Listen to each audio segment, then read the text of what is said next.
먼저 기도하시겠습니다. 은혜와 사랑이 충만하신 거룩하신 우리 아버지 하나님 감사합니다.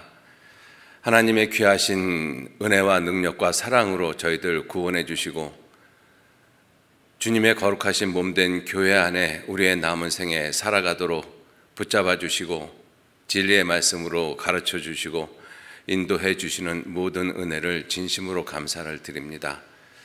여호와께서 내게 주신 모든 은혜를 무엇으로 보답할까 하는 이 귀한 마음 잊어버리지 아니하고 우리의 남은 생에 살아갈 수 있도록 주님 도와주시고 인도해 주옵소서. 이제 2020년 한 해도 저물어가고 있습니다. 올 한 해 우리들이 주님을 어떻게 섬기며 살아왔는지 말씀을 통해서 우리 자신을 비춰볼 수 있도록 지혜를 허락해 주시고 주님 안에서 온전한 모습으로 살아온 그 모든 것들은 더욱더 귀한 모습으로 내년에도 이어질 수 있도록 도와주시고 혹 주님 앞에 부끄러운 것들, 잘못된 것들 있으면 올 한 해가 지나가기 전에 주님 앞에서 그 모든 것 회개하고 버릴 수 있도록 주님께서 또한 지켜주시고 인도해 주옵소서. 주님 오실 때가 가까운 때 세상은 점점 어지러워가고 어두워져 가고 있습니다. 이러한 때 구원함을 받은 우리 그리스도인들이 참으로 어두운 세상에서 빛과 소금의 역할을 온전히 할 수 있도록 주님께서 더욱 일깨워 주시고 인도해 주옵소서. 세상 헛된 것들, 죄악된 것들, 의미 없는 것들 가운데 우리의 마음과 생각이 빼앗기지 아니하도록 마귀에게 미혹되어지지 아니하도록 주님께서 더욱 지켜주시고 주님 가까워 오시는 이때에 우리들 더욱 깨어 근신하면서 주님의 말씀을 이루고 주님의 말씀이 우리의 삶이 되어지도록 주님께서 우리의 마음과 생각을 지켜주시기를 간절히 의지하고 부탁드립니다. 이제 한 해가 저물어가는 그 시점에 저희들 다시 한번 주님을 위해서 살겠다라는 귀한 다짐을 할 수 있도록 주님께서 우리들 일깨워 주시고 인도해 주옵소서. 이 시간 온전히 주 성령님께만 의지하고 부탁드립니다. 마치는 시간까지 함께 하시고 도와주옵소서. 감사드리면서 우리를 구원하시고 인도해 주시는 거룩하신 예수님 이름으로 기도 올렸습니다. 아멘. 우리 마태복음 24장 찾겠습니다. 마태복음 24장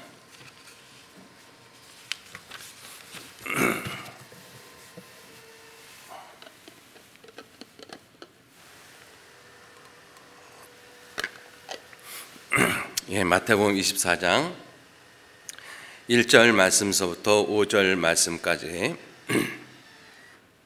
1절로 5절 말씀까지 제가 읽도록 하겠습니다. 예수께서 성전에서 나와서 가실 때 제자들이 성전 건물들을 가리켜 보이려고 나오니 대답하여 가라사대 너희가 이 모든 것을 보지 못하느냐? 내가 진실로 너희에게 이르노니 돌 하나도 돌 위에 남지 않고 다 무너뜨리우리라. 예수께서 감람산 위에 앉으셨을 때 제자들이 종령이 와서 가로되 우리에게 이르소서 어느 때에 이런 일이 있겠사오며 또 주의 임하심과 세상 끝에는 무슨 징조가 있사오리이까. 4절 5절 같이 읽겠습니다. 예수께서 대답하여 가라사대 너희가 사람의 미혹을 받지 않도록 주의하라. 많은 사람이 내 이름으로 와서 이르되 나는 그리스도라 하여 많은 사람을 미혹해 하리라. 반갑습니다. 오늘 또 2.5단계가 이렇게 이 코로나 바이러스로 인해서 격상이 되어져서요. 이 넓은 강당에 20명 정도밖에는 못 앉습니다. 이 넓은 강당에도 20명이고 좁은 강당에도 20명이고 이해되어지지 않는 일들이 많은데 굳이 이해하지 않으려고 노력하고 있습니다. 이해되어지지 않는 그 메시지를 오늘 하나 받았어요. 그냥 넌센스입니다. 이 산타 할아버지가 12월 25일 날 오시잖아요. 근데 올해는 12월 25일 날 못 오신답니다. 2주 격리해야 되기 때문에 1월 9일 날 오신대요. 그냥 웃으라고 이야기했습니다.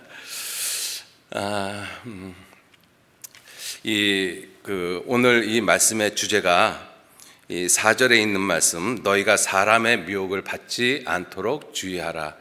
이 말씀을 통해서 하나님의 말씀에 대해서 좀 생각을 해보고요. 그 다음에 왜 미혹되지 말라라고 말씀을 하시는가, 그 부분에 대해서 생각을 하고요. 그리고 미혹되어지지 않으려면 어떠한 생각, 어떠한 삶을 가지고 살아야 할 것인가, 크게 이 세 부분을 놓고 좀 생각을 해보도록 하겠습니다. 예수님께서 성전에서 나와서 가실 때 제자들이 성전, 그 예루살렘 큰 성전을 보면서 주님, 이 건물들, 이 돌들이 굉장히 놀랍지 않습니까? 그런데 예수님이 그러한 제자들의 이 물음에 이 성전이 이 돌 위에 돌 하나도 남지 않고 다 무너뜨려질 것이다. 그래서 제자들이 그 말을 듣고 참 마음에 굉장한 근심이 됐습니다. 왜냐하면 이스라엘 백성들이 성전이 무너진다라고 하면 곧 멸망을 의미하고 있지 않습니까? 역사 가운데 그것을 아주 분명히 봤잖아요. BC 586년에 이 솔로몬 성전이 무너지면서 이스라엘은 이 남쪽 유다가 완전히 멸망을 하고 70년 동안 바벨론 포로 생활을 했습니다. 예수님이 그 성전을 보시면서 너희가 이 큰 성전을 보느냐? 이 성전이 돌 하나도 돌 위에 남지 않고 다 무너뜨려진다. 그래서 제자들이 종용이 개인적으로 예수님에게 와서 물었습니다. 주님, 어느 때 이런 일이 있겠습니까? 그리고 주님, 갔다가 다시 오신다라고 말씀하시는데 주님 다시 오실 때, 그리고 세상 끝에 무슨 징조가 있겠습니까? 이렇게 여쭤봤던 것이죠. 자, 그래서 그 질문에 예수님께서 답한 것이 미혹을 받지 않도록 주의하라, 이렇게 말씀을 하셨습니다. 자, 이 미혹받지 않도록 주의하라는 말씀 앞에서 우리가 좀 먼저 생각해 봐야 될 것이, 예수께서 대답하여 가라사대, 이렇게 4절에 시작이 되고 있습니다. 예수께서 대답하여 가라사대, 하나님이 말씀하시기를, 하나님이 가라사대, 동일한 표현이지 않습니까? 하나님의 말씀은 모든 존재하는 것의 근본입니다. 무에서 유를 창조하셨지 않습니까? 어두운 가운데서 빛이 있으라 하심에 빛이 있었고, 궁창을 만드시고 궁창 위의 물과 궁창 아래의 물을 나누시고, 그 다음에 무틀 만드시고, 그 다음에 바다의 생물들을 만드시고, 해와 달과 별들을 만드시고, 다 말씀으로 만드셨습니다. 그러니까 모든 존재하는 것의 가장 근본이 하나님의 말씀인 것이죠. 왜냐하면 하나님의 말씀은 능력이 있기 때문에 그렇습니다. 능력의 말씀으로 만물을 붙드시며, 히브리서 1장 3절에 그렇게 말씀하고 계시지 않습니까? 하나님의 말씀은 능력의 말씀이고 모든 존재하는 것에 근본되는 말씀입니다. 그리고 생명의 말씀이죠. 이 말씀은 곤란 중에 위로라, 이 말씀이 나를 살리셨음이니라. 결국은 우리가 구원을 받은 것이 썩어질 씨로 된 것이 아니요 썩지 아니할 씨, 곧 하나님의 살아있고 항상 있는 말씀으로 되어졌다. 생명의 말씀입니다. 자, 그리고 우리의 삶을 인도해가는, 인도하시는 말씀이죠. 그리고 곤란 중에 우리를 위로하시는 말씀, 그 말씀이 바로 하나님의 말씀, 예수님의 말씀이라는 것을 우리가 알 수가 있습니다. 자, 이 하나님의 말씀을 순종하지 않으면 그 결과가 무엇이냐? 곧 죽음입니다. 멸망이죠. 그것은 우리가 역사 가운데서, 이스라엘 민족의 역사 가운데서 아주 분명히 알 수가 있는 것입니다. 하나님의 말씀을 순종하지 않는 것 자체가 죽음이고 멸망이고 인생에게 고통이라는 것입니다. 그래서 하나님은 아담을 에덴 동산에 만들어서 에덴 동산에 두시고 아담에게 제일 먼저 하신 말씀이 있어요. 우리 창세기 2장 한번 좀 보실까요? 창세기 2장을 좀 보시겠습니다.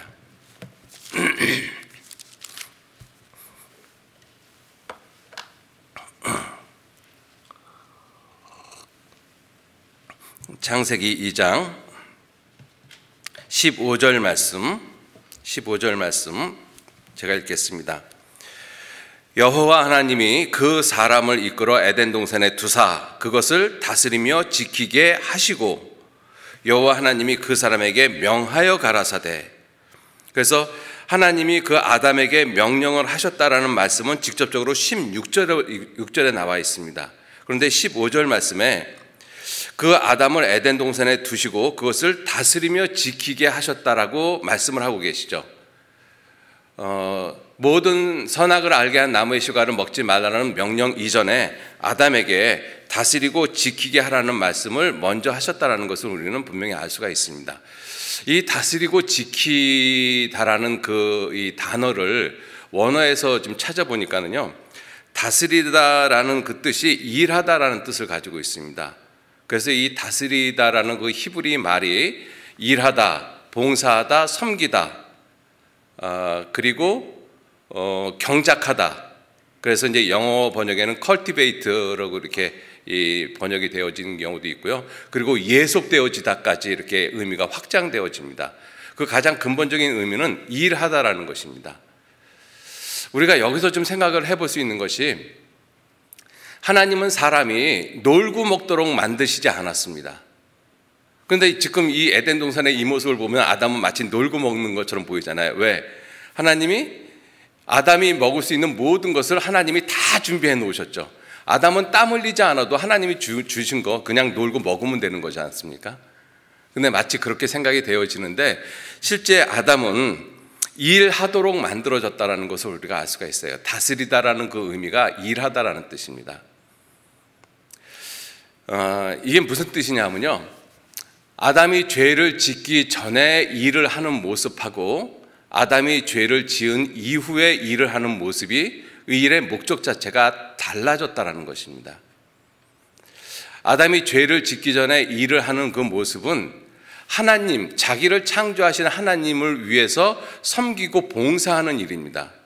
자기 육신의 문제를 해결하기 위해서 땀 흘리고 수고하는 일이 아니라 그 일은 하나님께서 다 하셨죠. 그래서 아담은 수고하지 않아도 하나님이 준비해 놓으신 모든 것들을 자기는 그냥 먹으면 됐어요. 대신 무슨 일을 해야 되는가?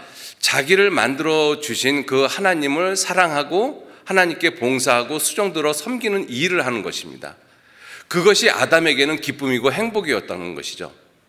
우리가 쉽게 생각해 볼 수 있는 것이, 어머니가 그 아들을 위해서 아침부터 이 새벽부터 일어나셔서 이 찬물에 손을 담가가시면서 이 음식을 갖다가 만들지 않습니까? 분명히 어머니에게 육체적인 고통은 있을 거예요. 그런데 어머니는 그것을 육체적인 수고, 고통이라고 절대로 생각하지 않죠. 오히려 그것이 기쁨이잖아요. 사랑하는 사람을 위해서 일하는 것은 기쁨이고 즐거움이고 행복인 것입니다. 아담이 죄를 짓기 전에 하나님 앞에서 일하는 그 일이 마치 그와 같은 모습이었다는 것이죠. 그런데 아담이 죄를 지은 이후 하나님은 이렇게 저주하셨습니다. 3장 17절 말씀에 아담에게 이르시되 내가 내 아내의 말을 듣고 내가 너더러 먹지 말라 한 나무의 실과를 먹었은즉 땅은 너로 인하여 저주를 받고 너는 종신토록 수고하여야 그 소산을 먹으리라. 종신토록 수고하여야, 이 표현을 보면 슬픔 가운데서, 평생 슬픔 가운데서, 평생 수고로운 가운데서 땅은 겨우 너한테 먹을 소산을 줄 것이다. 그러니까 아담이 죄를 받은 이후에 아담이 일하는 목적 자체는 자기 육신을 살리기 위해서, 먹고 사는 문제를 해결하기 위해서 일을 하게 된 것입니다. 그것이 고통이라는 것이죠. 그래서 이 창세기 2장 15절에 일하는 모습하고 창세기 3장 17절에 일하는 모습을 놓고 보면 일에 대한 그 모습이 완전히 달라졌다는 것을 우리가 알 수가 있어요. 죄를 짓기 전에 일을 하는 그 모습은 즐거움이고 행복이었습니다. 사랑하는 사람을 위해서 하는 일은 정말 행복이죠. 그런데 죄를 짓고 난 이후에 그 아담이 일하는 것은 자기 육신을 먹여 살리기 위해서 일하는 거예요. 먹고 살기 위해서 일을 하는 것 자체가 고통인 것입니다. 그죠? 구원받은 이후에 우리가 일하는 목적이 그와 같은 모습이 되어졌어요. 그래서 우리가 생각을 해보면 우리가 세상에서도 일 자체를 즐기는 사람이 있지 않습니까? 그런데 돈을 벌기 위해서, 먹고 살기 위해서 일하는 사람하고 비교해보면 어떤 사람이 더 행복해 보여요? 일을 즐기는 사람이 행복해 보이죠. 그 사람이 하는 일이 아무리 힘들고 어렵게 보여도 그 사람은 그 일을 즐기고 있거든요. 그런데 쉬운 일이라 할지라도 그것을 먹고 살기 위해서 일을 하는 그 사람을 보면 참 힘들고 안쓰럽게 보이지 않습니까? 그런데 아담이 죄를 지은 이후에 우리 모든 사람이 일하는 모습은 내 육체를 먹여 살리기 위해서 일을 하는 모습으로 바뀌어졌다는 것입니다. 그게 고통이라는 것이죠. 그래서 하나님은 처음부터 사람을 일하는 존재로 만들어 놓으셨어요. 그래서 데살로니가 후서 3장 10절 말씀에 일하기를 싫어하거든 먹지도 말게 하라. 놀고 먹도록 하나님이 해놓으신 것이 아닙니다. 일하도록 만들어 놓으셨죠. 자, 그런데 아담이 범죄하기 전에는 먹는 문제는 다 하나님이 해결해 주셨잖아요. 그러니까 아담은 먹는 문제에 대해서 신경 안 써도 된다는 것이죠. 근데 죄를 지으면서부터는 이제 먹는 문제를 자기가 해결해야 되는 거예요. 여러분들 이제 그러한 모습이 되어졌는데, 그러한 운명 가운데서 우리가 살다가 우리가 예수 그리스도의 죽음과 부활하심으로 말미암아 우리가 구원을 받았잖아요. 믿음으로 말미암아. 그래서 이제 하나님의 자녀가 됐습니다. 하나님의 자녀가 된 사람을 하나님은 어떻게 인도하시겠어요? 먹고 사는 문제 네가 해결하라고 말씀하시겠어요? 내가 해결해 주겠다고 말씀하시겠어요? 하나님이 해결해 주시겠다고 말씀하신 거예요. 아담이 범죄하기 전의 모습으로. 왜? 우리가 하나님의 자녀가 됐으니까. 그러니까 먹고 사는 문제에 대해서는 너 신경 쓰지 마라. 그건 내가 해결해 줄게. 에덴 동산에서 아담이 먹고 사는 문제 신경 안 썼듯이 먹고 사는 문제 내가 해결해 줄게. 너는 하나님을 위해서 일을 해. 이렇게 말씀하신 거잖아요. 그 말씀이 마태복음 6장 33절 말씀이잖아요. 너희는 먼저 그의 나라와 그의 의를 구하라. 그리하면 이 모든 것을 내게 더하시리라. 먹고 사는 문제, 네가 하나님의 자녀가 됐으면 먹고 사는 문제는 내가 해결해 줄게. 너는 먼저 그의 나라와 그의 의를 구해. 그러면 이 모든 것 더해 줄게. 하나님이 이렇게 약속하신 거잖아요. 그런데 우리가 그 말씀을 지금도 100% 믿지 못하고 있습니다. 아담이 그랬듯이. 그죠? 자, 창세기 2장 15절 다시 보시면 여호와 하나님이 그 사람을 이끌어 에덴 동산에 두사 그것을 다스리며 지키게 하셨다. 지키게 하셨다. 이 지키다라는 그 원어도 어떤 뜻을 갖고 있는가 하면 지대한 관심을 기울이다라는 뜻을 가지고 있습니다. 지대한 관심을 기울이다. 성경적인 표현으로 한다면 마음을 다하고 뜻을 다하고 힘을 다하고 목숨을 다해서 하나님의 말씀에 대해서 귀를 기울이라. 거기에다가 창념해라. 다른 데 마음 뺏기지 말고. 그런데 아담이 결국은 하와에게 미혹되어졌고 하와는 마귀에게 미혹되어졌습니다. 그래서 성경은 하와가 사단에게 미혹되어졌다라고 분명히 말씀을 하고 있어요. 미혹되어진 하와에게 아담은 그 마음을 빼앗겼던 것이고, 하나님의 말씀에 지대한 관심을 기울여야 되는데 그 지대한 관심이 하와 때문에 빼앗겼던 것이죠. 결국은 지키지 못했던 것입니다. 그 지대한 관심을 기울이다라는 그 뜻이 호세아서 4장 10절 말씀에 저희가 먹어도 배부르지 못하고 행음하여도 수요가 늘지 못한 이유는 저희가 여호와 쫓기를 그쳤습니다. 여호와를 쫓아간다라는 그 뜻이 지키다라는 뜻하고 똑같은 단어를 쓰고 있습니다. 그래서 다른 번역에 보면 저희가 주 하나님 여호와에게 하나님에게 지극한 관심을 기울이는 것을 그쳤다라고 표현하고 있어요. 자, 결국은 이 에덴 동산 인류의 처음 시작에 아담은 결국은 그 마음을 지키지 못했던 것이죠. 오늘 주제의 말씀으로 놓고 본다면 마귀에게 미혹되어졌던 것입니다. 그래서 마음을 지키지 못하고 모든 것을 다 빼앗겼던 것이죠. 자, 그러면 인류의 시작 에덴 동산에서 아담에게 이렇게 말씀하신 하나님께서 세상 끝날 이 모든 일의 마지막 주님 다시 오시는 그때 세상에는 무슨 징조가 있겠습니까? 라고 질문했었을 때 거기에 예수님은 그리고 하나님은 성경은 우리에게 어떤 말씀을 하실 것인가? 미혹되지 말라라고 말씀하고 계십니다. 마태복음 24장 오늘 본문 말씀 보시죠. 마태복음 24장 3절 말씀 다시 읽겠습니다. 예수께서 감람산 위에 앉으셨을 때 제자들이 종용이 개인적으로 와서 가로되 우리에게 이르소서 어느 때에 이런 일이 있겠사오며 또 주의 임하심과 세상 끝에는 무슨 징조가 있겠습니까? 그 질문에 예수님이 답하셔서 제일 먼저 하시는 말씀이 너희가 사람의 미혹을 받지 않도록 주의하라. 미혹을 받지 않도록 주의하라. 이 한글로 미혹이라는 단어를 그 성경에서 찾아봤습니다. 이 컴퓨터 성구사전을 조사해 보면 모두 55번 55회가 나옵니다. 구약 성경, 신약 성경 다 합해서 미혹이란 단어가, 한글로 미혹이란 단어입니다. 영어 말고 미혹이란 단어가 55회 나오는데 구약에 19번 나오고 신약에 36번 나옵니다. 그런데 구약에 19번 나오는 이 미혹이란 단어가 쓰인 예를 살펴보면 대표적으로 이런 것이죠. 하나님이 사람들을 위해서 분정하신 그 해달 별들, 이 하나님이 분정하신 것들을 보고 거기에 미혹되어지지 말라. 또 포도주는 거만케 하는 것이요 독주는 떠들게 하는 것이라. 무릇 이에 미혹되어지는 자에게는 지혜가 없느니라. 음행으로 미혹되어지지 말라. 아내를 많이 둬서 그 마음을 미혹되게 말라. 거짓된 것으로 마음을 미혹하지 말라. 이런 식의 표현들이 많습니다. 무슨 뜻이냐면 구약 성경에서 미혹이라는 단어에 사용한 그 예를 보면 미혹하게 되어지는 원인, 이유, 결과에 대해서 말씀을 많이 하고 계셔요. 19번이. 그런데 신약에 36번 미혹이라는 단어가 나왔을 때 그 미혹이라는 단어를 찾아보면요, 주로 많이 말씀하시는 것이 미혹되지 말라라고 경고하고 계십니다.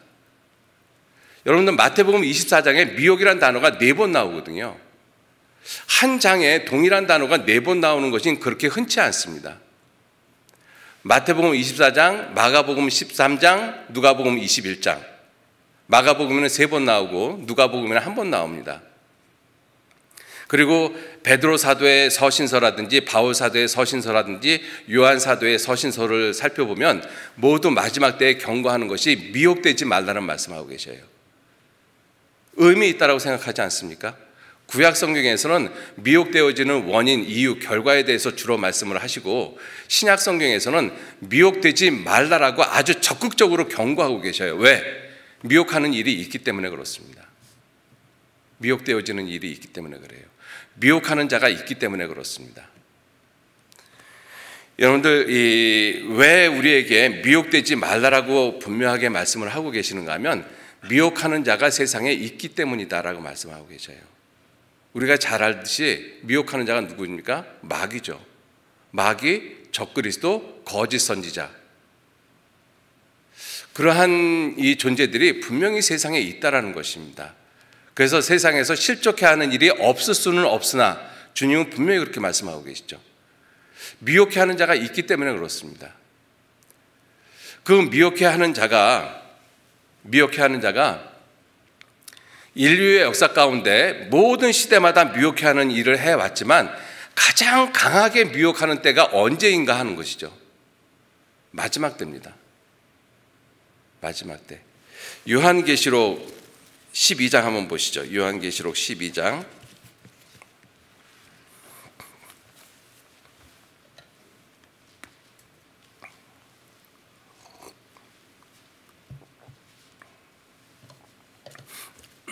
요한계시록 12장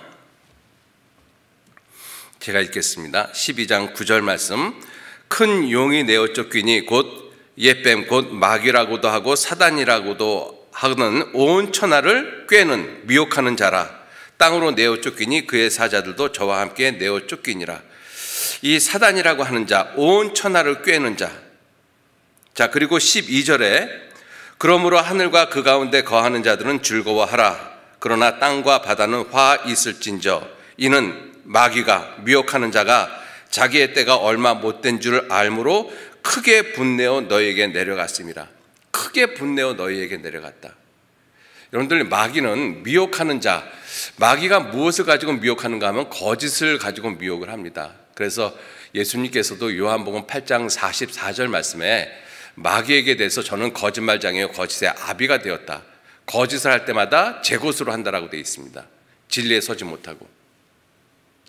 이 마귀가 크게 분내어 세상에 내려갔다. 그러니까 이 마지막 때가 마귀가 가장 강하게 미혹하는 때라는 것을 알 수가 있는 것이죠. 여러분들, 마귀는 모든 사람을 미혹해 합니다. 이 9절에 다시 보면 온 천하를 꿰는 자라. 마귀는 나 개인도 미혹해 하고, 그리고 이 무리들, 그죠? 군중들도 미혹해 하고, 그리고 온 천하도 미혹해 합니다. 여러분들, 우리가 생각을 해보면 나 혼자 또 서너 명이 미혹되어지는 일은 얼마든지 있을 수 있다라고 생각을 하잖아요. 그런데 한 사회가 미혹되어지고 한 국가가 미혹되어질 수 있을까? 그렇게 범위를 확장하면 그게 과연 가능할까? 그런 생각이 순간 드시지 않습니까?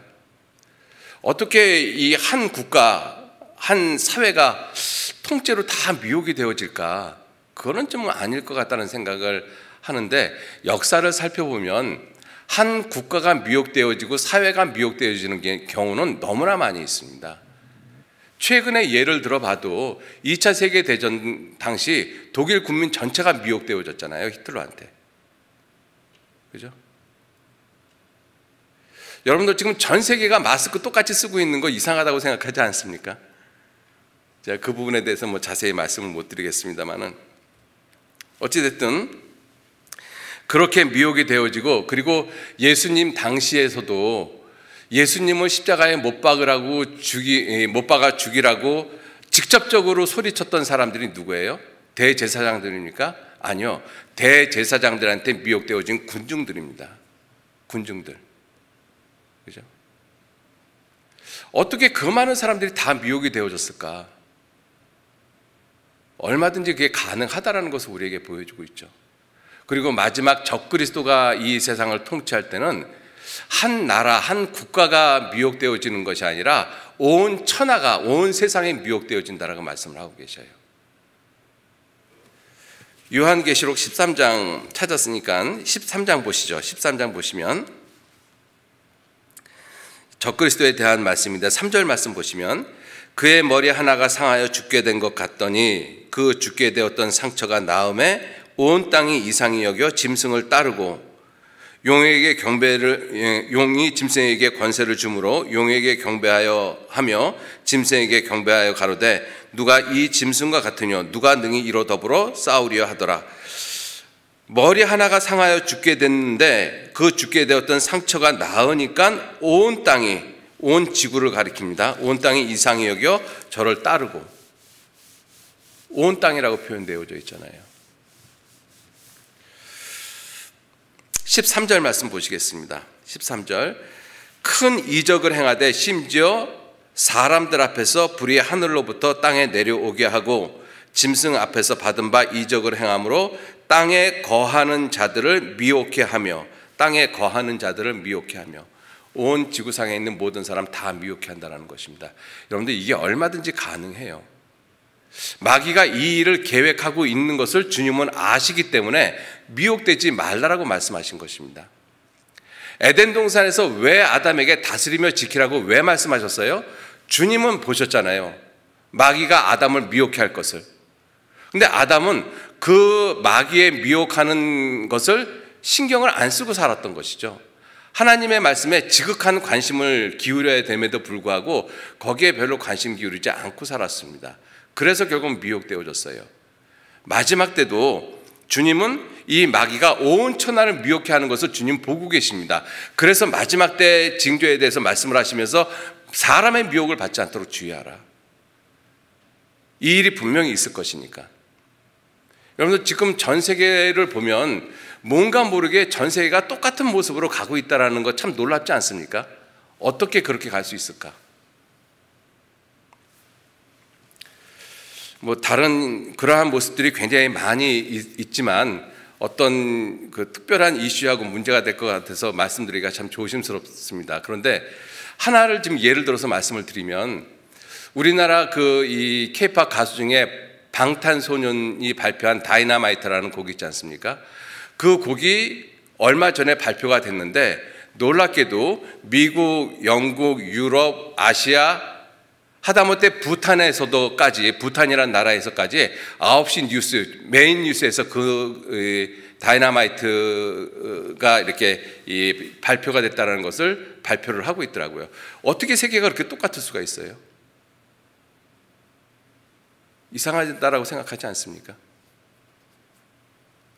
우연이라고 하기에는 너무나 이상한 것들이 많이 있죠.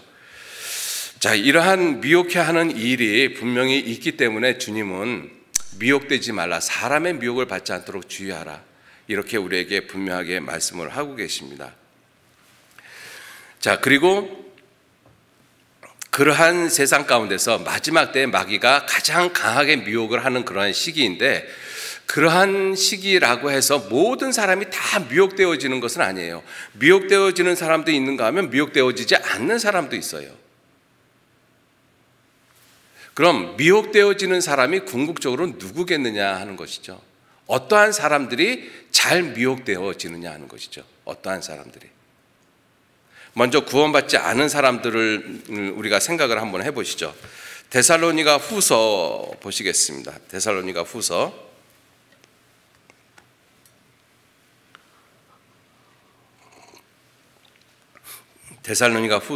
보시면 후서 2장 9절 말씀부터 보시겠습니다. 데살로니가 후서 2장 9절. 악한 자의 임함은 사단의 역사를 따라 모든 능력과 표적과 거짓 기적과 불의의 모든 속임으로 멸망하는 자들에게 임하리니, 이는 저희가 진리의 사랑을 받지 아니하여 구원함을 얻지 못함이니라. 이러므로 하나님이 유혹을 저희 가운데 역사하게 하사 거짓 것을 믿게 하심은 진리를 믿지 않고 불의를 좋아하는 모든 자로 심판을 받게 하려 하심이라. 어떤 사람이 마귀에게 가장 미혹이 잘 되는가? 불의를 좋아하는 사람, 진리보다는 불의를 더 좋아하는 사람, 진리의 사랑을 받지 못하기 때문에 그래서 구원함을 받지 못한다라고 성경은 분명히 말씀하고 있어요. 여러분들, 구원받지 않은 사람들 가운데서도 이러한 마귀에게 잘 미혹되어지지 않는 사람들이 있습니다. 정말 내 인생이 무엇이지? 목적이 무엇이지? 죽으면 어떻게 되지? 정말 하나님이 계실까? 이 세상이 어떻게 시작이 되어졌지? 거기에 대해서 질문을 갖고 있고 거기에 대해서 생각에 초점이 딱 맞춰져 있는 사람은 쉽게 미혹되어지지 않습니다. 원숭이에서 사람 됐다는 것이 미혹이지 않습니까? 그죠?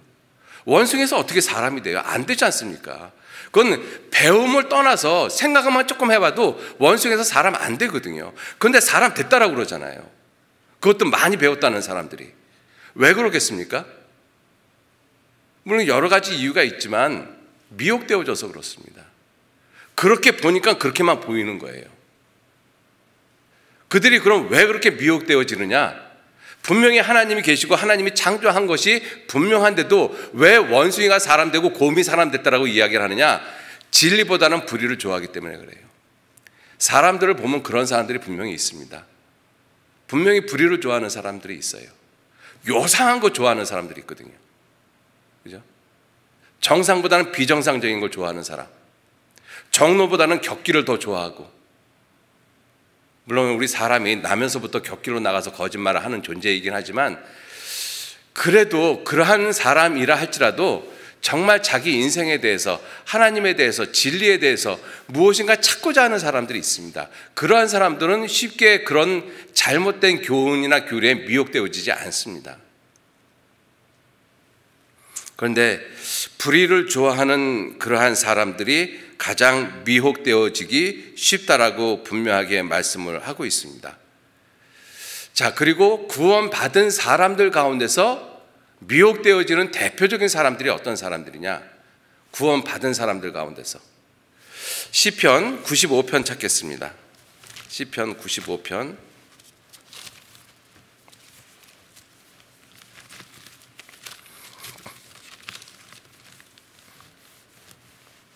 시편 95편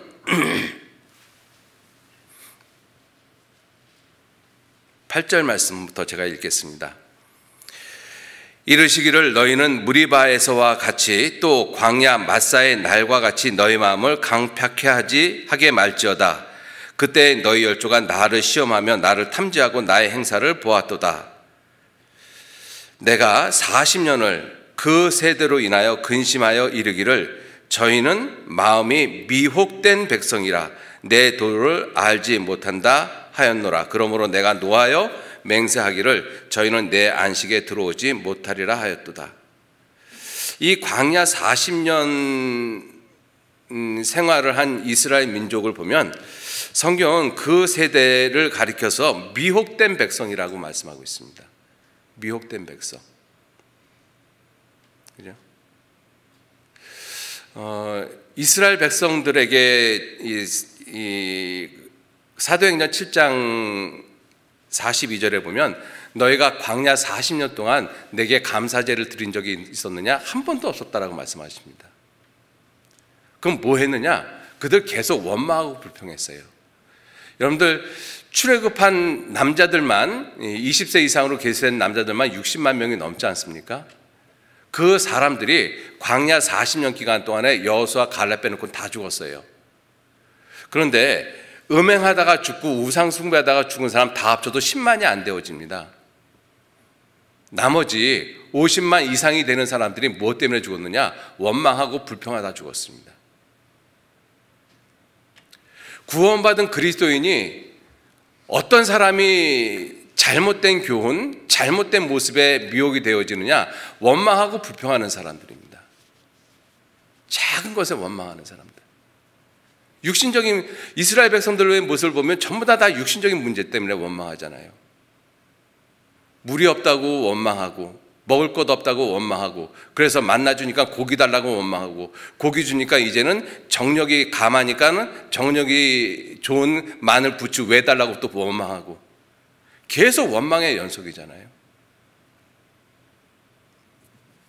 여러분들 감사함을 잃어버리면 미혹되어질 수밖에 없습니다. 그 삶에 감사가 없는데, 그죠?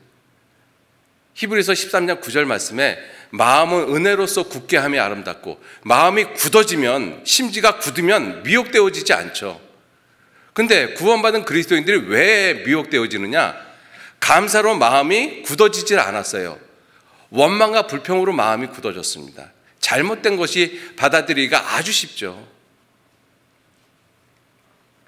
여러분들, 우리가 당연하다라고 생각하는 것이 결코 당연한 것이 아닙니다. 우리 자매님 가운데 그 CCM 찬송을 부른 내용 중에 하나가 당연한 것은 없어요라는 그 제목이 있어요. 여러분들 꼭 한번 좀 들어보셨으면 좋겠습니다. 제가 가사를 읽어드릴게요. 아침에 일어나 눈을 뜨는 것, 아이들의 웃음소리 들을 수 있다는 것, 사랑하는 사람과 눈 맞추는 것, 하루의 끝에 돌아갈 집이 있다는 것, 이 모든 것이 결코 당연하지 않아요. 여러분들 광야 40년 생활 가운데 이스라엘 백성들이 눈 뜨면 구름 기둥이 있었고 밤에는 불 기둥이 있었습니다. 새벽에 나가면 만나가 있었죠. 바위에서는 당연히 물이 나왔고, 처음에 그러한 모습을 봤었을 때는 굉장히 놀랍고 하나님에게 감사가 되어졌을 텐데, 시간이 하루 이틀 한 달 두 달 1년 2년 10년 20년 지나다 보니까 그건 당연한 것이 됐어요. 의뢰에 나가면 구름 기둥이 있고 밤에는 불 기둥이 있고 아침에 나가면 만나가 있고 당연하게 생각됐죠. 그러니까 그 당연한 것을 제쳐놓고 이제는 육신에 부족한 것이 있으면 원망하고 불평하고 투정하고, 나도 좀 머리가 돼야 되는데 왜 모세 너만 머리가 돼? 그러한 모습 가운데서 결국은 마귀에게 미혹되어질 수밖에 없었던 것이죠. 그 마귀에게 미혹되어져서 결국은 다 죽었잖아요. 그죠?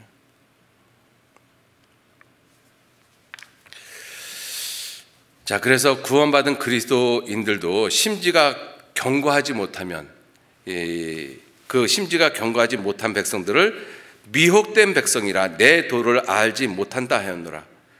그래서 구원받은 그리스도인들 가운데서도 잘못된 교훈, 잘못된 모습으로 미혹되어지는 그 이유가 무엇이냐 하면 감사, 은혜, 이것을 잊어버렸기 때문에 그래요. 하나님이 나를 어떠한 모습에서 구원하셨는지. 그래서 심지가 견고하지 못하면, 그래서 성경은 뿌리를 깊은데 예수 그리스도 안에다가 뿌리를 박으라고 말씀을 하고 계십니다. 에베소서에서도 말씀하시고 골로새서에서도 말씀하시고. 자, 그리고 이 마귀가 미혹해하는 그런 심지가 견고하지 못한 사람들, 진리보다는 불의를 더 좋아하는 사람들을 미혹해하는 도구가 뭐냐 하는 거예요. 마귀가 미혹해하는 도구들이 분명히 있습니다. 그 도구 첫 번째가 세상입니다. 세상. 우리가 살고 있는 이 세상. 여러분들, 이 마귀가 이 세상을 먹음직하고 보암직하고 지혜롭게 할 만큼 탐스러운 세상으로 정말 만들어 갔잖아요. 그죠? 여러분들, 아담이 범죄한 이후로 하나님은 이 세상을 어떻게 했어요? 저주하셨습니다. 땅은 너로 말미암아 저주를 받아 가시와 엉겅퀴를 낸다라고 되어 있어요. 너는 종신토록 수고해야, 머리에 이마에 땀이 흘러야 땅은 겨우 너한테 먹을 소산을 줄 것이다. 그게 우리 저주받은 인생이 살아가는, 이 해 아래서 살아가는 모습이지 않습니까? 그런데 마귀는 그러한 세상을 어떻게 바꿔놨어요? 먹으면서 돈 벌고, 놀면서 돈 벌고, 웃기면서 돈 벌고, 그죠? 아주 편안하게 돈 벌 수 있는 세상을 만들어 놨어요. 뭐 하나 유튜브에서 히트만 치면은 평생 먹고 살 수 있는 돈이 벌려질 수 있는 세상이잖아요. 그러니까 너도 나도 다 그러한 모습이 되길 원합니다. 여러분들, 사람은 한번 생각해 보세요. 인공적인 조명이 없었던 시절에 해가 지면 쳐다볼 곳이 어디밖에 없어요? 하늘밖에 없어요. 왜? 반짝이는 것은 이 빛이 있는 것은 하늘밖에 없으니까. 그 하늘을 바라보면서 얼마나 많은 생각을 하겠습니까? 여러분들, 정말 빛이 하나도 없는, 인공적인 불빛이 하나도 없는 그 하늘을 바라본 적이 있으십니까? 저는 아주 어렸을 때 그런 것을 바라보고, 제가 멕시코 선교 갔을 때 거기서 그것을 봤어요. 정말 인공적인 불빛이 하나도 없는 곳에서 하늘을 바라보니까 소름이 끼치지 않습니까? 그죠? 은하수를 보잖아요. 그런 것을 그거 보면서 무슨 생각을 하겠습니까? 내 존재 자체가 너무나 미약하다는 것. 이 소름 끼칠 정도로 많은 별들을 보면서 내 자신이 정말 미약하고 아무것도 아니라는 걸 깨닫게 되잖아요. 그러면서 자연적으로 하나님을 생각하게 되고 인생을 생각하게 되고. 그러니까 주님도 말씀하시기를 너희는 눈을 높이 들어 누가 이 모든 것을 창조하였는가 보라. 그런데 마귀는 눈을 높이 들지 못하도록 인공적인 조명을 잔뜩 만들어 놨어요. 여러분들, 지금 밤하늘에 별을 보면 별이 별로 안 보이잖아요. 별 볼 일 없는 세상이 돼버렸습니다. 정말로. 하나님이 만들어 놓으신 별을 보면 하나님을 생각하고 인생을 생각할 수가 있잖아요. 그런데 하나님이 만들어 놓으신 별을 보지 못하도록 마귀는 이 세상에 인공적인 조명을 갖다가 쫙 뿌려놔 버렸어요. 여러분들, 인공적인 조명이 만들어진 그 모습을 보면 화려하지 않습니까? 그죠?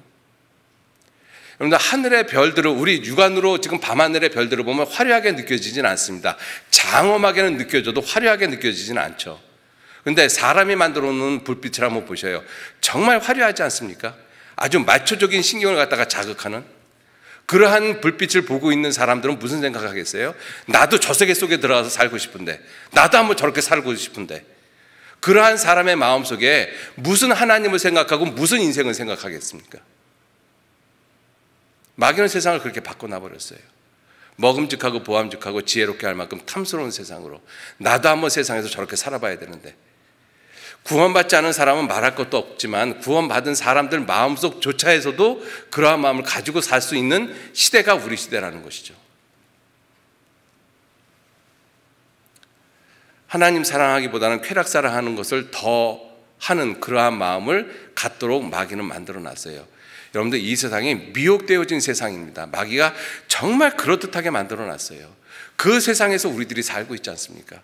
그러니까 주님 미혹되지 말라라고 말씀하시는 거예요. 그죠? 자, 그리고 마귀가 미혹해 하는 도구가 우리 육신입니다. 무슨 뜻이냐면 육신적인 것을 충동시킬 수 있는 모든 것들을 다 동원해서 우리를 미혹해 하죠. 그 대표적인 것이 잠언 찾겠습니다. 잠언 31장.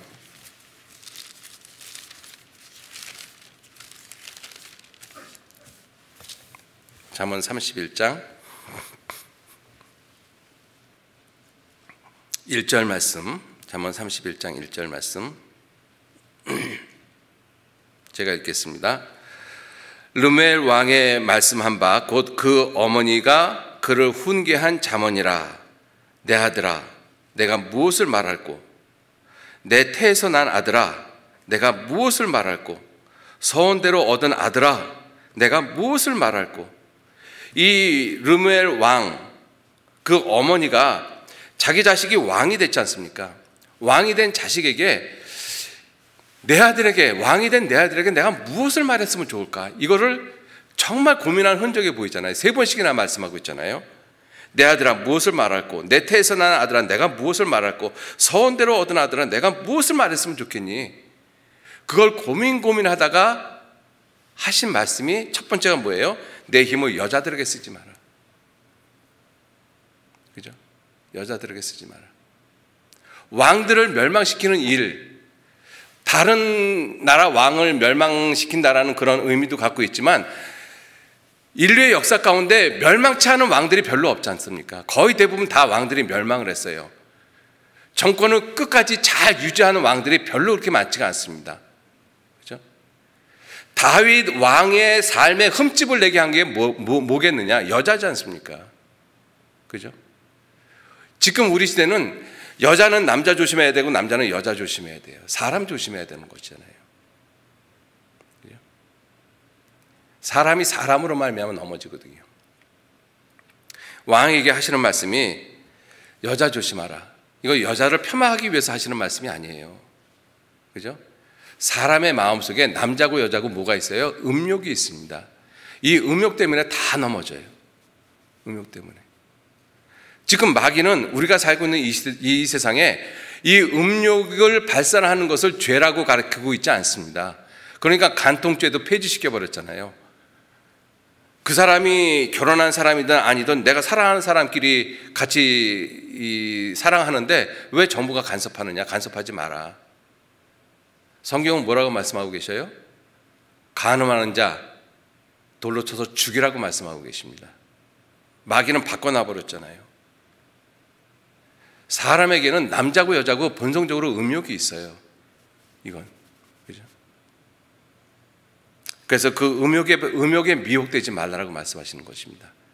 그래서 이 신명기서에서도 아내를 많이 두어서 그 마음이 미혹되게 말지니라 이렇게 말씀하시잖아요. 근데 마귀는 그 사람의 음욕을 갖다가 기가 막히게 충동질하고 있지 않습니까? 그죠?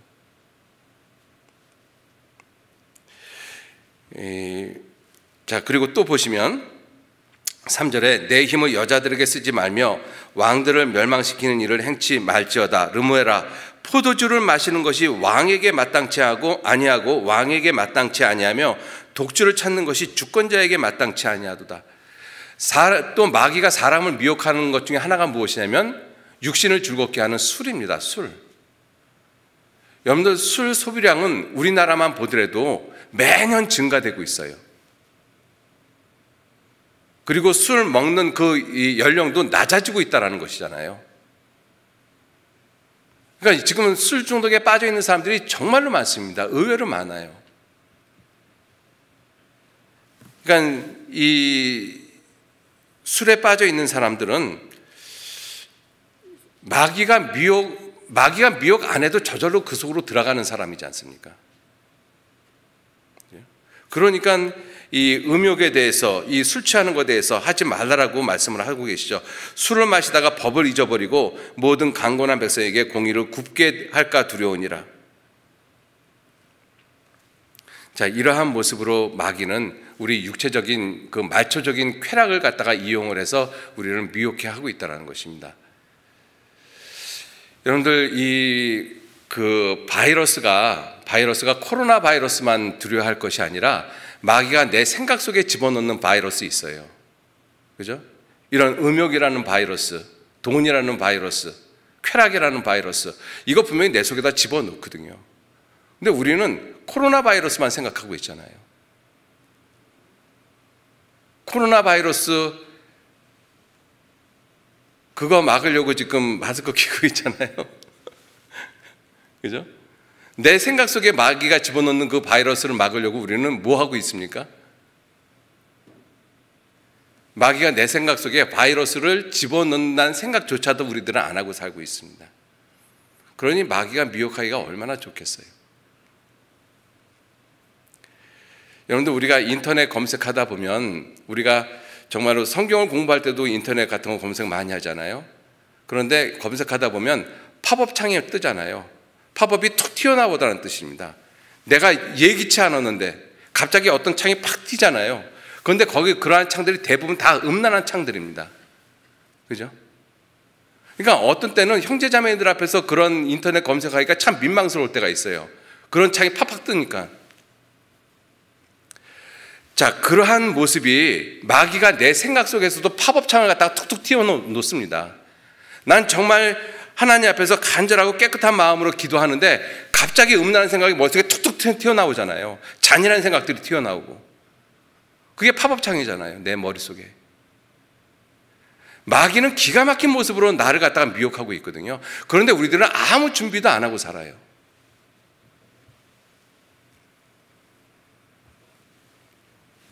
자, 마귀가 그렇게 인간의 육체적인 그 말초적인 신경을 건드리면서 우리를 미혹하는 경우도 있지만, 반면에 또 이러한 모습도 있습니다.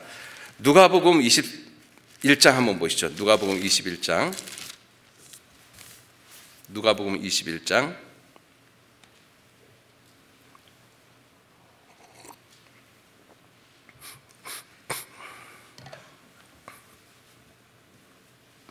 누가복음 21장 34절 말씀 제가 읽겠습니다. 34절. 너희는 스스로 조심하라. 그렇지 않으면 방탕함과 술 취함과 생활의 염려로 마음이 둔하여지고 뜻밖의 그날이 덫과 같이 너희에게 임하리라. 그렇지 않으면 방탕함, 술 취함, 생활의 염려, 그걸로 마음이 둔하여지고, 마음이 둔하여지면 마귀에게 미혹되기가 아주 쉽죠. 이 방탕함이라는 것이, 방탕함이라는 이 뜻도 사전에 찾아보니까는요, 무엇인가를 과도하게 해서 두통이 생기는 현상, 이것을 방탕이라고 표현했더라고요. 근데 지금 우리가 살고 있는 시대는 모든 것이 다 지나쳐요. 과음, 과식, 과용, 과욕, 전부 다 지나치는 것이잖아요. 그러니까 그것 때문에 골머리를 앓아요. 그게 방탕이라는 것입니다. 정도라는 것이 있거든요. 그런데 그 정도를 다 지나쳐서 모두가 다 과욕하는 거예요. 전부 다 욕심으로. 그러니까 마귀가 유혹하기가 너무나 좋지 않습니까? 좀 더 먹어, 좀 더 해. 그죠? 자, 그리고 술 취함. 술 취함은 보니까 중독된 상태를 가리키고 있습니다. 중독된 상태. 이 파르마케이아라고 해서 약에 중독된 상태인 그 단어를 쓰고 있거든요. 여러분, 술에 중독되어져 있는 모습. 근데 꼭 술만이겠습니까? 얼마나 많은 사람들이 중독되어져 있어요. 지금 인터넷에, 유튜브에, 잘못된 것들에 얼마나 많이 중독되어져 있습니까? 자기 생각에. 그죠? 이 세상에 중독되어져 있잖아요. 자, 그리고 생활의 염려, 생활의 염려로. 이 세상에서 우리들이 살아가면서 생활의 염려가 생길 수밖에 없는 그러한 시스템 속에서 우리들이 살고 있습니다. 그죠? 근데 그러한 생활의 염려가 지나치다가 보면 마귀에게 유혹되기가 너무나 쉬워요. 이 생활의 염려, 건강에 대한 염려, 그죠? 자식에 대한 염려, 내 자신에 대한 염려 굉장히 많지 않습니까? 그러한 염려를 하고 있는 사람들이 마귀에게 유혹되어지는 것은 너무나 쉽습니다. 그러니까 주님이 하시는 말씀이 아무것도 염려하지 말고 오직 너희 구할 것을 감사함으로 하나님께 아뢰라. 그리하면 모든 지각에 뛰어나신 하나님의 평강이 그리스도 예수 안에서 너희 마음과 생각을 지키시겠다. 마음과 생각을 지키신다라고 되어 있잖아요. 결국은 이 마음과 생각을 지키지 못하기 때문에 미혹되어지는 것입니다. 아담도 그랬고. 그죠? 자, 그래서 마귀가 마귀가 나를 유혹하는 장소가 어디냐? 내게 있어서 나를 유혹하는 곳이 어디냐? 내 마음입니다. 마음. 마귀가 내 눈을 통해서 내 마음, 내 생각을 갖다가 주장하고 있는 것이잖아요. 여러분들, 마귀가 내 손을 잡아 끌고 너 이렇게 죄를 져, 도둑질해, 뭐해, 이렇게 하지 않잖아요. 내 스스로 내 손을 가지고 도둑질하고 음란한 짓 하는 것이지. 그럼 내가 왜 내 손을 가지고 그 나쁜 짓을 왜 하느냐 하는 거예요. 내 마음이 생각이 마귀에게 빼앗겼기 때문에 그렇거든요. 그래서 잠언 4장 23절 말씀에 무릇 지킬 만한 것보다 더욱 내 마음을 지키라. 생명의 근원이 이에서 남이니라. 무릇 지킬 만한 것보다 더욱 내 마음을 지키라고 그러잖아요. 마음을 못 지키면 다 빼앗깁니다. 어떤 사람이 술 중독됐습니까? 술에 마음이 빼앗겼기 때문에 그래요. 어떤 사람이 여자에게 남자에게 중독됐습니까? 그 사람에게 그 마음이 빼앗겼기 때문에 그런 것이죠. 어떤 사람은 명예의 마음이 빼앗기고 의미 없는 것들 가운데 마음을 너무 많이 빼앗긴다는 것이죠. 마귀가 나를 미혹하는 가장 중심된 곳이 어디냐면 내 마음이라는 것이죠. 마음. 여러분들, 유다가 왜 예수님을 팔았겠어요? 요한복음 13장 2절 말씀에 마귀가 유다의 마음에 예수를 팔려는 생각을 넣었더니, 유다의 마음에 생각을 넣었다. 무슨 생각? 예수를 팔려는 생각을 넣었다는 것이죠. 왜? 유다는 원래부터 도적이기 때문에 돈에 대해서는 아주 약한 사람이에요. 미혹되기가 아주 쉬운 사람입니다. 그러니까 그 유다의 마음에 예수를 팔려는 생각을 넣었다라고 되어 있지 않습니까? 되어 있지 않습니까? 예수를 팔려는 생각을 집어넣는 거예요. 그러니까 마귀가 나를 유혹하는 곳이 어디냐면 내 마음에다가 자꾸 잘못된 것을 계속 집어넣는 것이죠. 그러면 결국 나는 그렇게 되어질 수밖에 없어요. 잠언 23장 7절 말씀에 대저 그 마음의 생각이 어떠하면 그 위인도 그러한즉, 그 사람 마음의 생각에 항상 술이 있으면 그 사람 술집에 가면 꼭 만날 수밖에 없어요. 도박이 마음속에 있으면 도박하는 곳에 가면 그 사람 만나게 돼 있습니다. 내 마음에 무슨 생각이 들어가 있느냐 하는 거예요. 내 마음에. 왜? 마귀는 내 마음에다가 잘못된 것을 집어넣어 줌으로써 나를 미혹해 하고 있거든요. 그래서 무릇 지킬 만한 것보다 더욱 내 마음을 지키라고 말씀을 하셨습니다. 자, 그렇게 해서 미혹되어지는 그 결과가 어떠한 모습이냐? 미혹되어지는 결과, 이 단편적으로 한 곳만 보시겠습니다. 디모데전서 6장 보시겠습니다. 디모데전서 6장.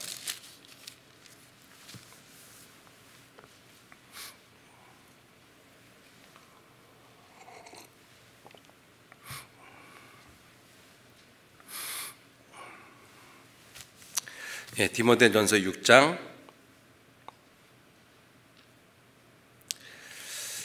6절 말씀서부터 제가 읽겠습니다. 그러나 지족하는 마음이 있으면 경건이 큰 이익이 되느니라. 우리가 세상에 아무것도 가지고 온 것이 없음에 또한 아무것도 가지고 가지 못하리니 우리가 먹을 것과 입을 것이 있은즉 족한 줄로 알 것이니라. 부하려 하는 자들은 시험과 올무와 여러 가지 어리석고 해로운 정욕에 떨어지나니 곧 사람으로 침륜과 멸망에 빠지게 하는 것이라. 10절. 돈을 사랑함이 일만 악의 뿌리가 되나니 이것을 사모하는 자들이 미혹을 받아 믿음에서 떠나 많은 근심으로 자기를 찔렀도다. 미혹받은 결과가 뭐냐 하면 믿음을 떠난다라는 것이죠. 미혹받은 결과가. 그죠?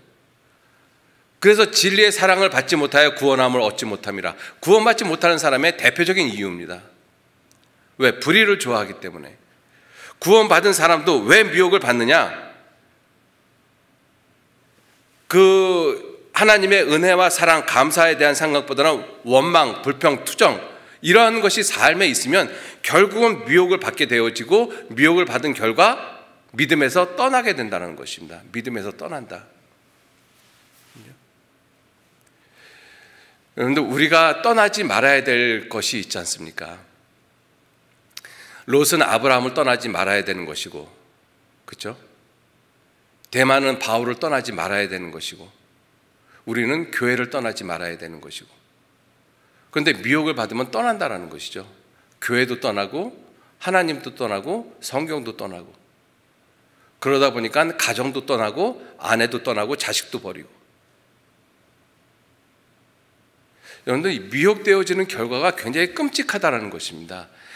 아담이 미혹되어졌기 때문에 저와 여러분들이 죄인으로 태어났지 않습니까? 결과가 너무나 끔찍한 거예요. 미혹되어진 결과가.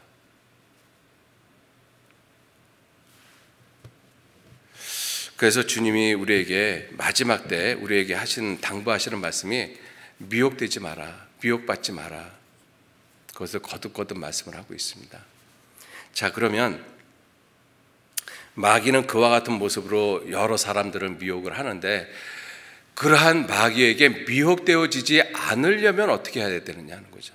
마귀에게 미혹되어지지 않으려면 여러 가지가 있겠습니다만은, 구원받지 않은 사람은 데살로니가 후서 2장 9절에 진리의 사랑을 받지 못해서 구원함을 받지 못했다. 그 사람들은 불의를 좋아하는 자다. 이 사람들이 미혹을 받지 않으려면 불의보다는 의로운 것, 곁길보다는 정로로 걸어가면 돼요. 진리의 사랑을 받으면 되잖아요. 쉽지 않습니까? 그죠? 자, 그런데 구원받은 이후 우리 그리스도인들이 미혹을 받지 않으려면 어떻게 해야 되느냐? 첫째, 믿음에 굳게 서야 된다라고 말씀하고 계십니다. 믿음에 굳게 서야 된다. 베드로전서 5장 보시겠습니다. 베드로전서 5장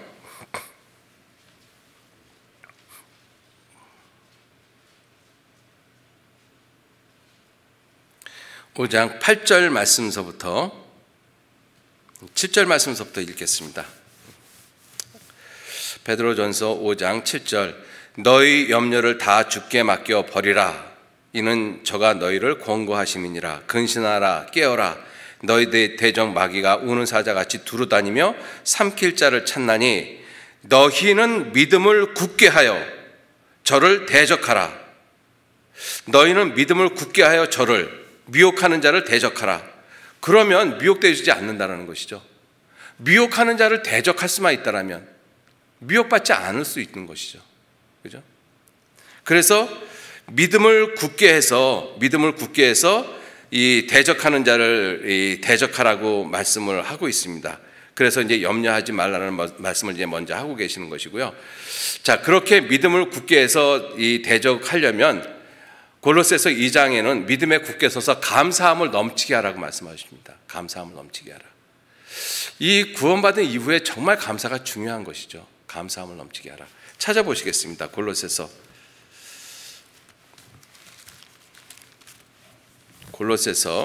2장 7절 말씀.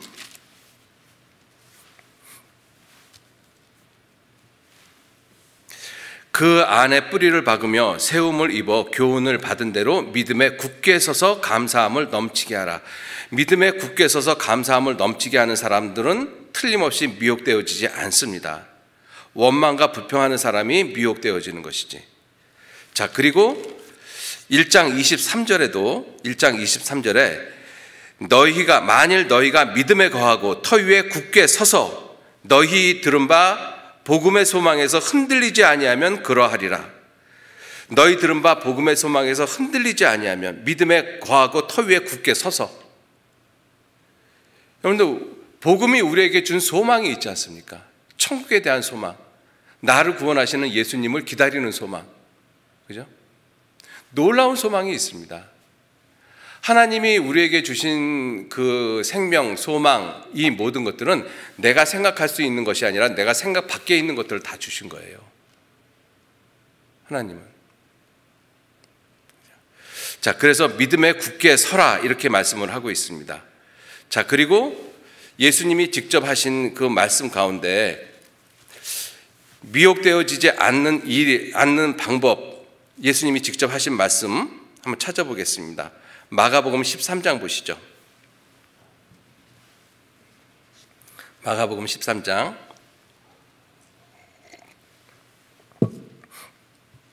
동일하게 마태복음 24장에 있는 내용인데요.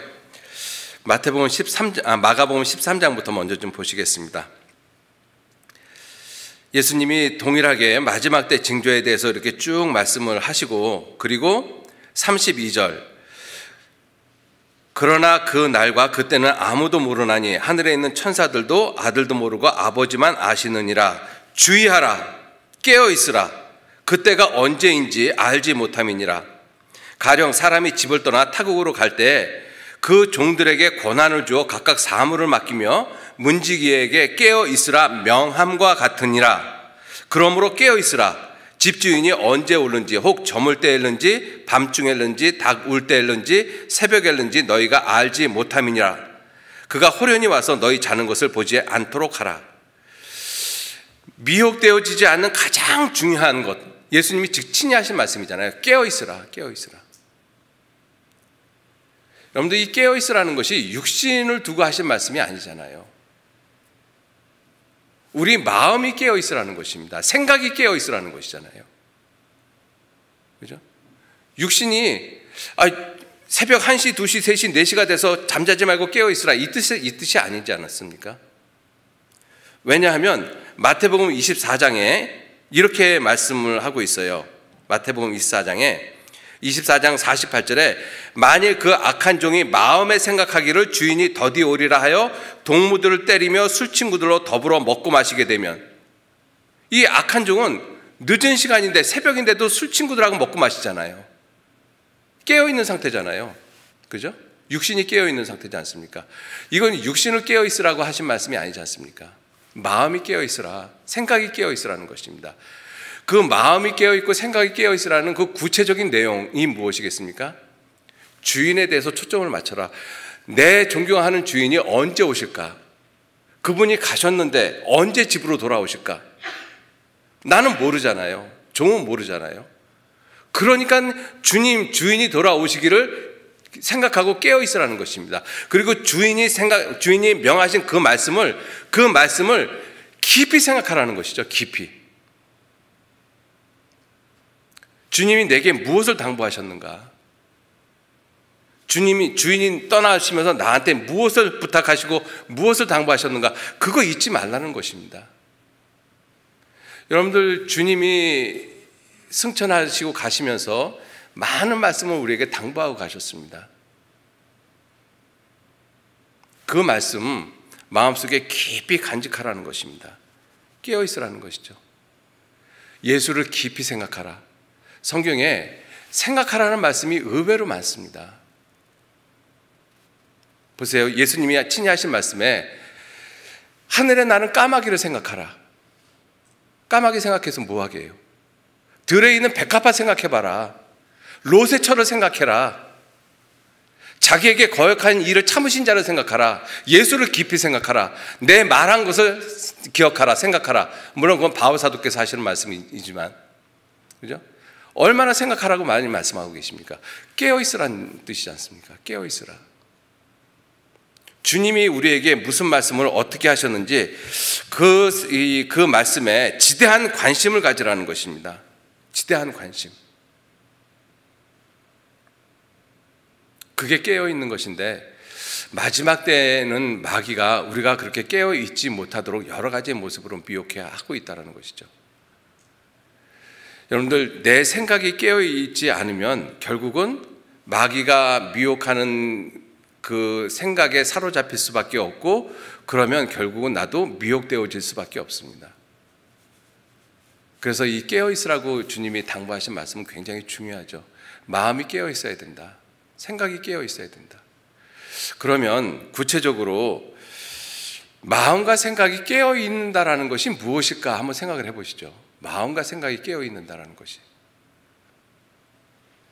멀리 보실 것 없이 예수님 생각하시면 돼요. 여러분들, 예수님은 하나님의 말씀에 완전히 붙잡혀 산 삶을 사신 분이지 않습니까? 내가 세상에 온 것은 내 뜻을 행하려 함이 아니라 아버지의 뜻을 행하려 함이라고 말씀을 하셨고, 내가 너에게 이를 말이 많지만 아버지께서 하신 말씀이 진리이기 때문에 나는 그 말을 한다. 나는 아버지의 말씀이 진리인 줄 안다. 예수님은 하나님의 말씀이 삶이 되신 분이셔요. 하나님의 말씀이 삶이 되신 분이시지 않습니까? 말씀이 육신이 되셨다라고 말씀하신 것처럼. 그게 깨어있는 모습입니다. 그 예수님의 삶에서 깨어있다라는 모습이 그냥 머릿속에 그려지지 않습니까? 아, 예수님은 정말 자기를 보내신 하나님의 말씀에 깨어있는 분이시구나. 요한복음 12장 보시겠습니다.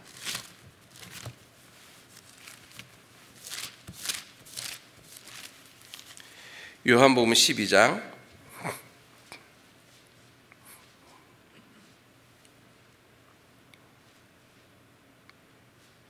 49절 말씀,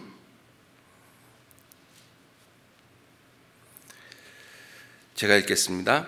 내가 내 자유로 말한 것이 아니요 나를 보내신 아버지께서 나의 말할 것과 이룰 것을 친히 명령하여 주셨으니 나는 그의 명령이 영생인 줄 아노라. 그러므로 나의 이루는 것은 내 아버지께서 내게 말씀하신 그대로 이루노라. 그대로 이루노라. 말씀하신 그대로 이루노라. 그러니까 예수님은 그 하나님의 말씀이 생각 속에 완전히 들어가 계신 분이잖아요. 그죠? 그게 깨어있는 삶의 모본을 보여주셨다고 생각이 됩니다. 하나님의 말씀이 그 마음 속에, 그 마음의 생각 속에 하나님의 말씀으로 가득 차 있는 상태. 이 예수님의 모습이잖아요. 여러분들, 우리도 그렇게 되는 것이 옳습니다. 그게 맞는 거예요. 그런데 이러한 말씀을 드리면 저 자신도 그렇고, 야, 어떻게 그렇게 살아? 사람이 살면서 숨 막힐 것 같은 느낌이 순간 들 때도 있습니다. 그죠? 그런데 그렇게 사는 것이 옳은 모습이라는 것을 우리에게 본을 보여주신 분이 예수님이셔요. 정말 내 마음의 생각이 예수님의 말씀, 하나님의 말씀, 진리의 말씀으로 꽉 들어차야 되는 것이거든요. 그게 옳은 것입니다. 그러면 미혹되어지지 않죠. 어떻게 미혹이 되어지겠습니까? 그러니까 마귀가 시험했을 때 예수님은 전부 다 말씀으로 막았잖아요. 기록되었을 때.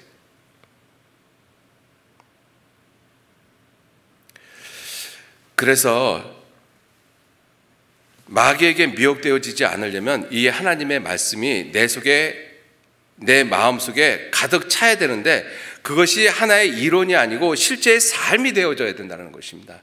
실제의 삶. 여러분, 예수님이 이 세상에 산 것은 이론이 아니셨지 않습니까? 예수님의 실제의 삶입니다. 태어나셨고 살고 죽으셨어요. 부활하시고. 그게 사실이지 않습니까?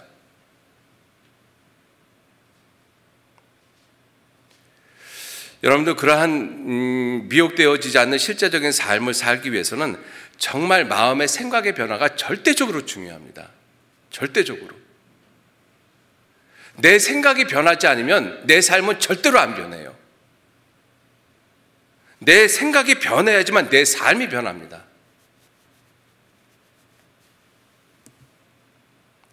여러분들, 지금 같은 코로나 시대에 내 마음의 생각이 조금만 해도 흐트러지면요, 우리는 이 마귀가 펼쳐놓은 이 미혹되어진 모든 것들에 너무나 쉽게 미혹되어질 수밖에 없죠. 지금도 우리는 상당 부분 많이 미혹되어진 모습으로 살고 있어요. 지금요. 마귀가 뿌려놓은 미혹 속에서. 여러분, 대표적으로 핸드폰. 여러분들, 핸드폰 안 갖고 다니면 불안하시죠? 그죠? 그게 미혹되어졌어요. 핸드폰이 없었던 시절에도 잘 살았습니다. 그죠? TV 없었던 시절에도 잘 살았어요.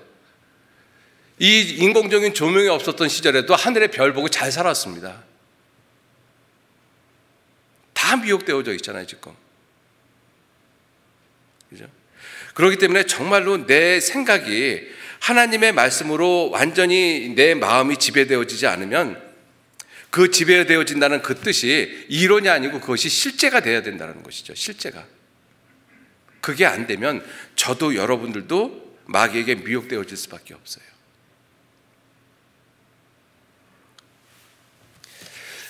엊그저께 전도인실에서 이렇게 이야기를 하다가 어떤 목사님에게 소에 대한 이야기를 좀 들었습니다.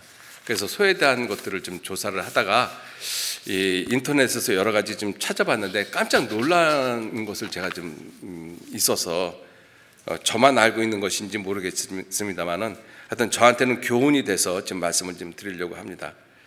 이 소가 위가 4개가 있다라고 합니다. 그죠? 이 정한 짐승의 대표적인 것이 소, 양 이렇지 않습니까? 이 양도 소 위가 4개가 있다라고 얘기를 하고요.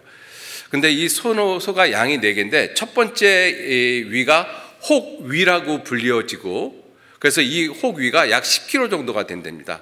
그래서 소가 먹으면 일단 첫 번째 위에다가 다 집어넣어요. 그 다음에 두 번째 위가 벌집 위라고 되어 있습니다. 벌집이, 위가 벌집처럼 생겼다고, 그래서 아마 그런 모습인 것 같은데, 그래서 이 혹 위에 있는 것이 시간이 지나면 조금씩 벌집 위로 넘어간대요. 그리고 두 번째 벌집 위에 있는 것들을 이 입으로 다시 토해내서 그것을 되새김질해서 세 번째 위로 집어넣는 됩니다. 그 세 번째 위가 겹주름 위라고 되어 있어요. 우리가 알고 있는 천엽인 것입니다. 우리가 이 참기름 소금에다 해갖고 찍어 먹는 거 있잖아요. 그게 그 세 번째 위거든요. 그리고 네 번째 위가 주름위입니다. 그러니까 소가 되새김질 할 때는 벌집 위에 있는 것을 꺼내서 되새김질 하는 거예요. 근데 저는 첫 번째 위에 있는 것을 꺼내서 두 번째로 넣고, 두 번째 있는 거 꺼내서 세 번째 넣고, 세 번째 있는 거 꺼내서 네 번째 넣고, 이런 줄 알았는데 그것이 아니라 소가 되새김질 하는 것은 두 번째 있는 위에 있는 것만 꺼내서 세 번째 위로 집어넣는다 그러더라고요. 근데 제가 이 말씀을 왜 드리는가 하면, 되새김은 사료를 섭취한 후 30분에서 1시간 후에 시작하며 60에서 80%는 누운 자세, 요 전도인들이 이거는 잊지 말라라고 했는데 다 누운 자세로 또 묵상할까봐 어쨌든 60에서 80%는 누운 자세로 하고 나머지 20에서 40%는 서서 또는 천천히 걸으면서 한답니다. 방목하는 암소는 하루에 6시간에서 11시간 정도 되새김을 한대요. 그런데 비우고 일부러 살을 갖다가 많이 찌우는 그러한 그 소들은 되새김의 시간이 크게 줄어든답니다. 되새김을 많이 하면 할수록 젖소의 전량이 늘어나고, 되새김을 적게 하면 전량도 줄어든답니다. 대신 살만 찐다는 것이죠. 되새김은 낮보다 밤에 많이 하고 특히 일몰 직후에 가장 많이 하며 하루에 6시간에서 9시간 정도 13번에서 20번으로 나누어서 한다. 여기서 참 놀라운 것이요, 되새김을 할 때 이상한 소리가 들리면 되새김을 멈추고 주위 상황을 살피며 안심되면 다시 되새김질을 한다. 하나님이 왜 이렇게 만들어 놨겠어요? 우리가 말씀을 묵상하는 모습이 이러한 모습이라는 것입니다. 그래서 한번 좀 생각을 해봤어요. 계속 이거 좀 읽어드리고 좀 말씀을 드릴게요. 또 하나 재미있는 사실이 뭐냐면요, 이 소들 가운데서 시끄러운 소가 있고 과묵한 소들이 있는데, 과묵한 소가 시끄러운 소보다 더 암컷에게 인기가 많다는 사실을 발견했답니다. 놀랍게도 조용한 소가 시끄러운 소보다 짝짓기 횟수가 최고 5배나 많았고, 과묵한 소는 최고 9마리의 자손을 번식시킨 반면 시끄러운 소의 새끼는 자손을 단 한 마리도 남기지 못하는 것으로 나타났다. 그러니까 묵상을 많이 하면 할수록 어때요? 지금 과묵하고 진중해지고 아마 그러한 모습을 우리에게 교훈을 해주시지 않는가 하는 생각이 들고요. 제가 그래서 소가 이렇게 묵상하는 모습을 이렇게 시간적으로 따져 보니까 보통 10시간 정도 묵상이 아니라 되새김질 하지 않습니까? 그럼 소가 일하는 시간이 몇 시간이에요? 소가 일하는 시간이 8시간 정도 이상 일을 하지 않습니까? 그럼 계산하기 쉽게 10시간 일하고 10시간 되새김질하고, 그럼 잠은 언제 자요? 그래서 잠자는 시간을 갖다가 찾아봤더니요, 소가 잠자는 시간이 하루에 평균 4시간 잔답니다. 하루 4시간. 그러니까 10시간 되새김질하고 10시간 일하고 4시간 자는 거예요. 그게 소의 삶입니다. 멍청해 보입니까? 10시간 동안이나 이 되새김질하고 있는 그 소 멍청해 보입니까? 10시간 되새김질 안 하면 소는 소답게 못 살아요. 그게 우리에게 시사해 주는 바가 뭐죠? 여러분들 우리 사람은 8시간 자잖아요. 평균 8시간 자잖아요. 8시간 일하고 나머지 8시간 뭐해요? 나머지 8시간 뭐 합니까? 드라마 보고 유튜브 보고 내 좋아하는 거 하고 이것저것 하고. 언제 말씀 묵상하죠? 왜 하나님이 소를 정한 짐승이라고 했겠습니까? 네? 놀랍지 않습니까? 소가 10시간 정도를 갖다가 이 저작한다는 거, 씹는다는 거예요. 되새김질을. 그렇게 10시간 동안 씹는 그 소가 미련하고 어리석게 보이겠느냐고요? 아니죠. 우리가 하나님의 말씀을 하루에 2시간, 3시간 그렇게 묵상하는 것이 결코 어리석은 삶이 아닙니다. 그렇게 하지 않으면 내 마음의 생각에 하나님의 말씀이 안 들어옵니다.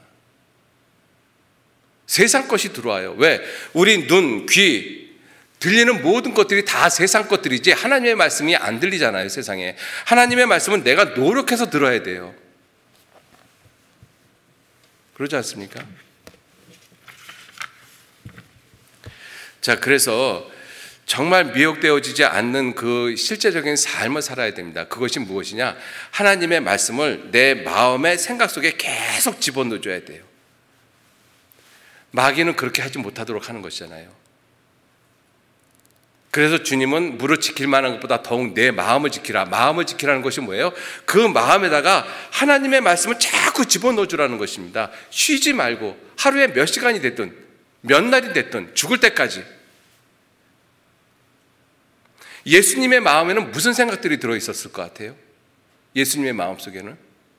세상 것이 들어가 있겠었습니까? 아니요, 예수님의 마음속에서는 하나님의 말씀이 가득 들어가 있었을 것 같아요. 요한복음 3장 한번 보시죠. 요한복음 3장.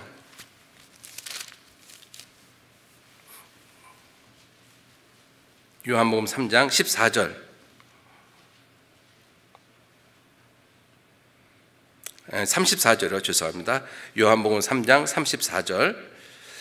하나님의 보내신 이는 하나님의 말씀을 하나니 이는 하나님이 성령을 한량없이 주심이라. 이는 하나님이 성령을 한량없이 주심이라. 그렇게 한량없이 주시는 그 모든 것들을 예수님은 마음으로 받으셨을 거 아니에요. 틀림없이. 그러니까 예수님께서 나오는 것은 무슨 말씀이 나와요? 하나님 말씀이 나오는 거죠. 사람이 마음이 가득한 것이 입으로 나온다라고 말씀하셨는데. 여러분들, 그러니까 우리의 마음 가운데 하나님의 말씀을 계속 집어넣고 이 묵상하고 소처럼 10시간이 됐든 20시간이 됐든 이 말씀을 묵상해서 계속 내 마음에다가 하나님의 말씀을 채워놓는 이 분명한 삶이 중요하다는 것입니다. 그렇게 되어지지 않으면, 그렇게 하나님의 말씀이 내 마음속에 가득 차지 않으면 내가 안 바뀝니다. 안 바뀌어요. 생각이 변화가 안 되는데 어떻게 삶이 바뀌겠습니까? 생각이 안 변하는데. 그죠? 여러분들, 이렇게 우리 형제 자매님들 가운데서 술, 담배 끊는 그러한 이야기 들은 간증들이 있지 않습니까? 어떤 분들은 그걸 끊는 그 시간 가운데 뭐 금단, 현단도 생기고 뭐 이런 여러 가지 힘들고 어려운 과정을 통해서 끊는 분도 계시지만, 어떤 분들은 순간적으로 그날 탁 끊어버리는 사람들도 있잖아요.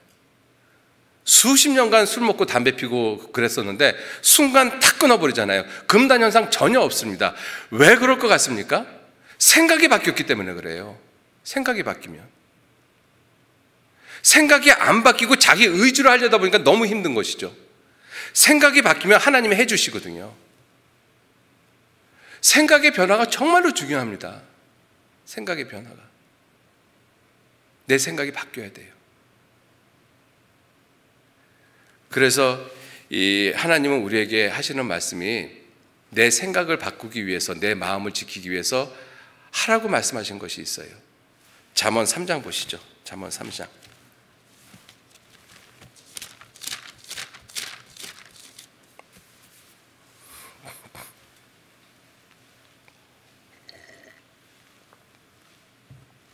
잠언 3장 5절 말씀, 5절로 7절 말씀 제가 읽겠습니다. 너는 마음을 다하여 여호와를 의뢰하고 내 명철을 의지하지 말라. 너는 범사에 그를 인정하라. 그리하면 내 길을 지도하시리라. 스스로 지혜롭게 여기지 말지어다. 여호와를 경외하며 악을 떠날지어다. 하나님의 말씀을 내 마음의 생각에 가득 집어넣어주는 첫 번째 일이 뭐냐면 내 생각 버리라는 것입니다. 그죠? 내 명철을 의지하지 말라는 거예요. 여러분들, 우리의 생각과 우리의 이 명철, 우리의 지혜가 하나님하고 비교해 보면 사실 비교할 수조차도 없는 거잖아요. 그죠? 하나님께서 말씀하시기를 악인은 그 길을 불의한 자는 그 생각을 버리고 여호와께 돌아오라. 그 생각을 버리고. 우리는 잘못된 생각을 가지고 태어났습니다. 잘못된 길로 갔잖아요. 잘못된 것을 보고 살아왔고, 잘못된 것이 내 안에 너무나 많아요. 내 마음 안에. 그거 버려야 되거든요. 그거 의지하지 말라고 말씀하신 거잖아요. 여호와의 말씀에 내 생각은 너희 생각과 다르고 내 길은 너희 길과 달라서 하늘이 땅보다 높은 것 같이 내 생각은 너희 생각보다 높고 내 길은 너희 길보다 높으니라, 이렇게 말씀하셨잖아요. 그러니 너희 생각 버려라. 그리고 하나님의 생각으로 내 마음을 갖다가 가득 채우라고 말씀하신 거예요. 여러분들, 그것이 실제적인 삶이 되어지지 않으면 안 바뀝니다. 안 바뀌면 마귀에게 미혹되어져요. 미혹되어지면 믿음에서 떠나게 되어져 있습니다. 여러분들, 하나님은 원래 사랑의 하나님이시지 않습니까? 그죠? 로마서 5장 8절 말씀에 우리가 아직 죄인 되었을 때 그리스도께서 우리를 위하여 죽으심으로 하나님께서 우리에게 대한 자기의 사랑을 확증하셨다라고 말씀하시잖아요. 사랑의 하나님이신데 굳이 사랑을 확증할 필요가 뭐 있겠습니까? 근데 하셨잖아요. 근데 하시는 방법이 어떻게 했어요? 말로만 하셨습니까? 내가 너희들 사랑해, 믿어, 그러니까 사랑한다니까, 이렇게 말씀하신 거 아니잖아요. 그리스도가 죽으셨어요. 그리스도가. 그래서 사랑을 확증하셨잖아요. 하나님조차도 원래 사랑이신 하나님이 자기의 사랑을 확증하는데 자기 아들이 죽으셨잖아요. 그게 실제적인 삶이지 않습니까?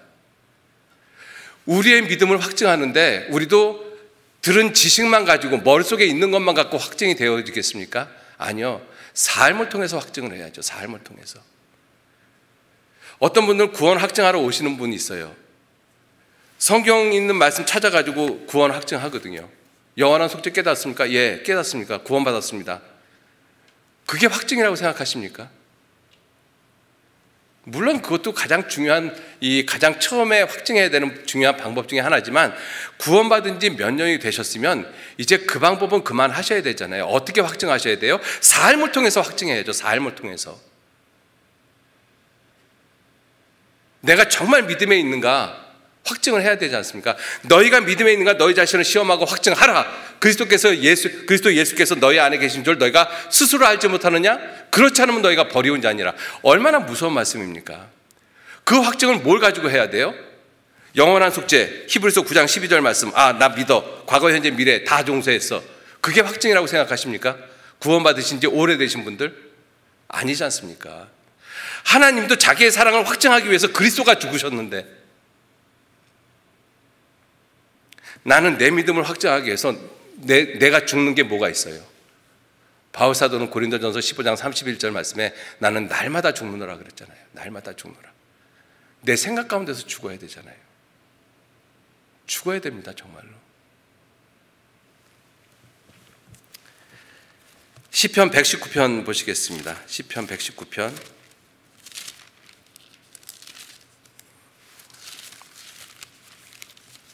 시편 119편 95절 말씀. 95절. 두 구절만 찾고 마치도록 하겠습니다. 시편 119편 95절. 제가 읽겠습니다. 악인이 나를 멸하려고 엿보오나 나는 주의 증거를 생각하겠나이다. 마귀가 나를 미혹하려고 엿보지만 그럴 때마다 나는 주의 증거를 생각하겠습니다. 이게 실질적인 삶이 돼야 되잖아요. 매일매일. 마귀는 내 생각 속에다가 얼마나 많은 팝업창을 띄워놓습니까? 별의별 팝업창을 다 띄워놓잖아요. 온갖 바이러스를 다 집어넣고. 그럴 때 내가 이길 수 있는 방법이 뭐예요? 주의 증거를 생각하겠습니다. 그럴 때일수록 말씀 붙잡고 말씀 속으로 들어가야죠. 그게 삶이 돼야 된다는 것입니다. 그게 삶이 안 되고 그렇게 해야지 생각만 갖고 있으면 되겠습니까? 안 되죠.